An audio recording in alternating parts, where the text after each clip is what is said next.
బొట్టు పెట్టుకునేటప్పుడు ప్రధానంగా ఇంట్లో ఆడవాళ్ళు ఇది తీసుకొని మనం ఈ యొక్క మధ్య వేలుతో మనం పెట్టుకోవాలి. ఎదుటి వాళ్ళకి బొట్టు పెట్టేటప్పుడు మాత్రం బొటన వేలితో వాళ్ళకి పెట్టాలి.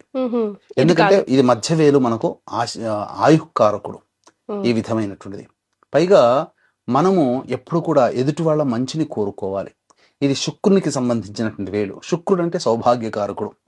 కాబట్టి నాలో ఉన్నటువంటి ఆ బొట్టు పెట్టేటువంటి అనగా ముత్తైదులు ఇంటికి వస్తుంటారు, లేదా మనం ఏదైనా పూజ చేసుకుంటే వాయనం తీసుకోవడానికి వస్తారు, మనం ఇస్తుంటాం. అంతేకాకుండా ఫంక్షన్స్ అవుతుంటాయి, ఇంట్లోని తల్లిదండ్రులు సంబంధించినటువంటి వాళ్ళు వచ్చి బట్టలు పెట్టాలని అంటారు. పెట్టేటప్పుడు ఇలా ఈ సందర్భంగా ఎదుటి వాళ్ళు ఎవరైనా కానీ, సొంత వాళ్ళైనా పరాయి వాళ్ళైనా ఎవరైనా కానీ బొట్టు పెట్టేటప్పుడు ఎదుటి వాళ్ళకి ఈ బొటన వేలు పెడతాం. ఎందుకంటే ఇది శుక్రునికి సంబంధించిన వేలు. అంటే మనలో మనం చిన్న పెద్ద అని పక్కకు కాదమ్మా, మనలో ఒక ఆత్మ ఉంటుంది, అది దేవతా స్వరూపం, గౌరీ స్వరూపం. కాబట్టి నువ్వు సుమంగళిగా ఉండాలమ్మా ఎక్కువ కాలం అనే మనస్సులో వచ్చేటువంటి ఆలోచనతో మనం ఈ వేలుతో బొట్టు పెడితే గనక పెట్టిన వాళ్ళకి పెట్టించుకున్న వాళ్ళకి చాలా సౌమంగళ్యత సిద్ధి కలుగుతుంది. ఎక్కడైనా నమ్మ మనం ఎదుటి వాళ్ళకి పెడితే ఈ విధంగా బొట్టు పెట్టాలి. పురుషులైనా స్త్రీలైనా ఎవరికైనా మనం పెట్టుకునేటప్పుడు మాత్రం మధ్య వేలుకి పెట్టుకోవాలి. ఇక చాలా మంది ఈ సంబంధించినటువంటి దేవతా చిత్రపటాలకి పెట్టేటప్పుడు టైం కలిసి వస్తుందనే ఉద్దేశంతో విగ్రహాలు కానీ దేవతా చిత్రపటాలు కానీ ముందర పెట్టుకొని ఒక వేలుతో ఈ వేలుతో గంధము, ఈ వేలుతో కుంకుమ, టక్క టక్క టక్క టక్క టక్క ఇట్లా పెట్టేసేసుకుంటూ వెళ్ళిపోతుంటారు. ఇది చాలా తప్పు.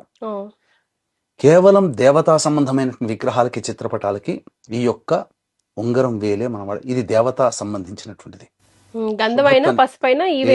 ఏముందాం, ఒక క్లాత్ మనం ఒంటి మీద పెట్టుకొని చక్కగా గంధాన్ని ముంచి ఫస్ట్ దేవతా చిత్రపటానికి విగ్రహానికి పెట్టిన తర్వాత ఆ క్లాత్కి ఇలా తుడుచుకోవడం, మళ్ళీ కుంకుమ అద్దడం, ఇలా చేసుకుంటుంటే గనక అన్ని విధాలుగా మనకు ఈ వేలుతో శుభత్వం. ఇక పితృదేవతా చిత్రపటాలకి మాత్రము చూపుడు వేలు మాత్రమే వాడాలి. అందుకనే మీకు ఈ సంబంధించినటువంటి ఏదైనా పితృ కార్యక్రమాలు జరుగుతున్నటువంటి వాళ్ళ ఇంట్లో పిండ ప్రదానం చేస్తున్నప్పుడు లేదా ఏ క్షేత్రానికైనా పిండ ప్రదానం చేసిన తర్వాత విభూతిని ఇలా మీరు నీటితో తడిపి ఇలా పెట్టండి అని అంటారు. ఈ వేలుతో పెట్టాలి. మన ఇంట్లో మనం పెట్టినట్టుగా ఈ వేలుతో పెట్టకూడదు. మరి పిండ ప్రదానికి ఖచ్చితంగా ఈ వేలు ఉన్నప్పుడు పితృదేవతా సంబంధమైనటువంటి ఈ వేలు. కాబట్టి పితృదేవతా చిత్రపటాలకి ఈ వేలు పెట్టాలి. ఇది చేస్తే చాలమ్మా. అంతకుమించి ఇది చాలా సింపుల్ గా ఉండేటువంటిది.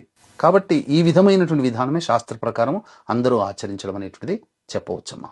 గురుగారు, ఇప్పుడు నాకు వచ్చిన 4 ధర్మ సందేహాల్లో ఒకటి మీరు నివృత్తి చేశారు. ఇంకో విషయం, పెద్దవాళ్ళకి నమస్కారం ఎలా పెట్టాలి అంటే జనరల్ గా మనం ఇలా వంగి ఇలా దండం పెడతాం, లేదా కొన్నిసార్లు చూస్తాం మార్వడీస్ అయితే మోకాళ్ళని టచ్ చేస్తూ ఉంటారు ఎక్కువ శాతం, లేదా కంప్లీట్ గా బెండ్ అయి మొక్కుతాం. అసలైన పద్ధతి ఏది గురుగారు? ఎట్లా దండం పెట్టాలి పెద్దవాళ్ళకి? మనము ఎవరైనా మఠాధిపతులు, పీఠాధిపతులు, సన్యాసులు ఉన్నా కానీ వెళుతూ ఉన్నప్పుడు వాళ్ళకి పాదాలకి నమస్కారం తాకకూడదు. సాష్టాంగ నమస్కారం తలకాయనిచ్చడం. స్త్రీలైతే మామూలుగా మోకాళ్ళ మీద వరకే ఉండి తలకాయ పెట్టడం. ఇక మన ఇంటికి పెద్దవాళ్ళు ఎవరు వచ్చినా లేదా మనం ఎక్కడికి వెళ్ళినా ఫంక్షన్స్కి వెళ్ళినా పెద్దవాళ్ళు కనబడ్డా ఖచ్చితంగా వాళ్ళకి ఆశీర్వచనం తీసుకోవాలి.